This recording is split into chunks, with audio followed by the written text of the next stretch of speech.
Uncertainties in life, death and taxes, but it's taken this government to callously unite the two. The Ministry of Justice has revealed many families who once paid a flat fee of either £155 or £215 to gain probate, the legal control of the deceased estate, will now be hit with dizzying rises in the amount they must fork out. In some cases, the charges will rocket to £6,000. Look, I accept if I'm applying to get my hands on, for control of, an estate such as Great Dykes, it's likely to be worth quite a bit more than that of a broadcaster and journalist formerly on The Sun who has to hold down 3 jobs just to pay the milk bill. But having to pay £2,500 for probate on an estate valued between £500,000 and £1 million, considering the value of properties in cities such as London and areas like the home counties and Cheshire, was plain wrong. Taxes have been paid all the time these estates have been built up. This is akin to modern-day grave robbing.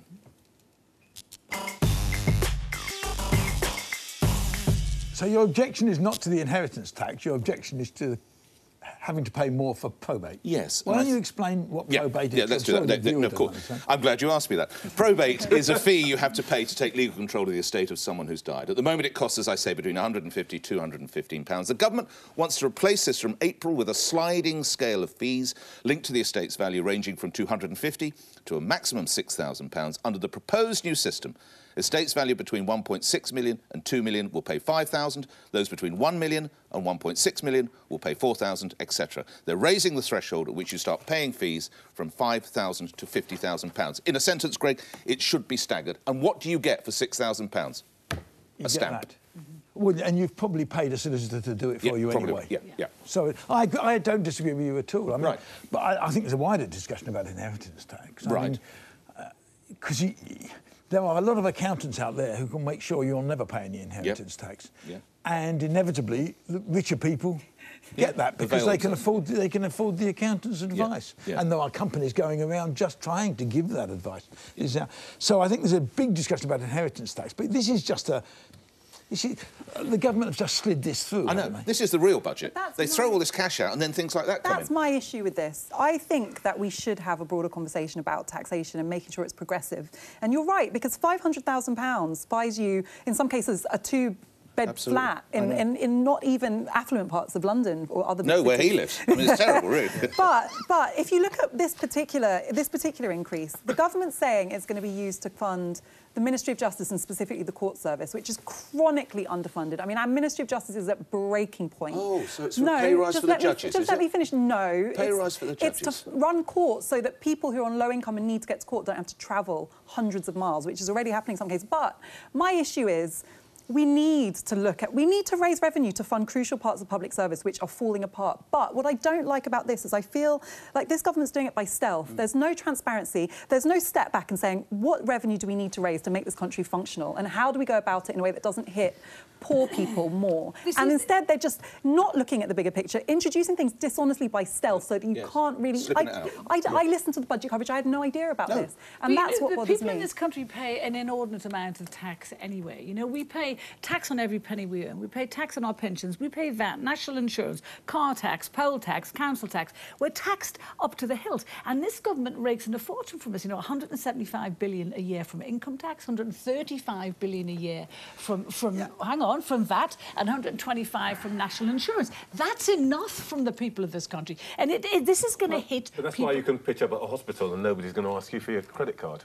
But it's not the point. We're taxed enough. How much are you going to take every penny Carol, that we we have? had this discussion so many times. You want the services without paying the tax. You can't have them. You either have good services, or you have to pay for them, or you pay less. This is about paying someone to execute. No, I agree. Look, on this one, nonsense. This one just seems to me a daft. Let's bring Trevor in. I mean, you're a fair-minded soul. I'm a bit, to be honest, I'm a bit puzzled about this. I'm thinking, my daughters who might be watching this, who regularly look on Rightmove to see what the cost of the tent that I live in the back of somebody else's garden is going to bring them when they push me under a bus.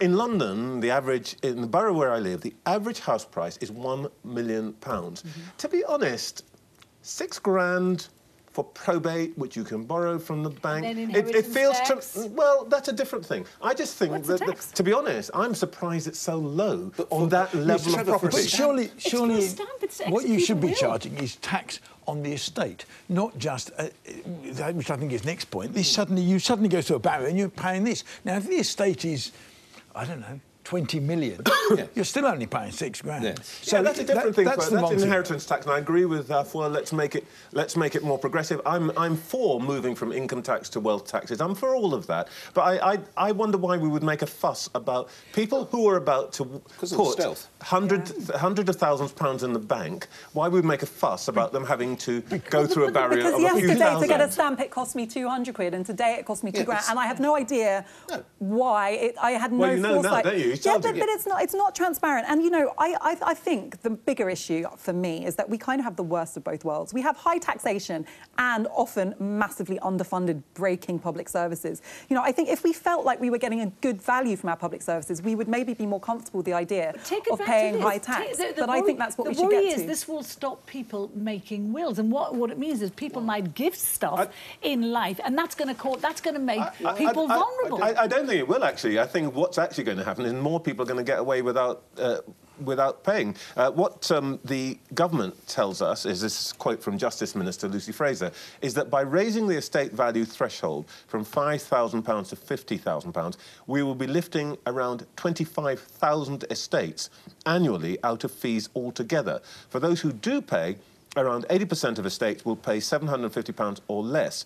This new banded fee model represents a fair and more progressive way to pay for probate services compared to the current flat fee, and reflect our commitment to protecting access to justice by ensuring we have a properly funded and resourced court system. And I think actually that moves more in the direction of what you want, which is to... It ignores middle-income people in cities who are the jams that Theresa May talks about, just about managing. You've got a small house, just big enough for your family. You pay high income tax, you pay high council tax. You are now being hit with a big increase in something. But you aren't, because it's not your house that you're inheriting. I mean, these aren't the super rich, and the super rich, by the way, are not going to be paying this, as we all know. It is not the house. It's not the person who's dead isn't paying it. Their son or daughter might be a doctor who lives in a big house. But they might not be. They might not their be. Only hope, their children's only hope of getting a house, as we know, is that the point is they. Lives. Yeah, but people know, and they know for quite a long time that they are going to get this asset. And I think, but I must say, I think it's a bit odd to get. Of all the things that you could be worried about, this is not one that would worry me. I suspect that it's too low. But surely the discussion should be about inheritance tax, not about the trivial bits around the side. I agree with that. Because they're quite... They should be about inheritance tax. And when you said in the introduction, you know, this is... I mean, inheritance tax, by and large, most people's wealth, when they've died, is a house. Yes. And which, if you happen to be lucky and live in London or certain parts of the country, your house that you bought for 50 grand is now worth $1 million. Yeah, it is, yeah. But the next generation is faced with these completely unaffordable house prices. They're relying on that inheritance to be able to start themselves. It's always... No one can afford to buy a house without some help from somewhere, and it's such an unfair market. I'm spending the money now. They're not getting it.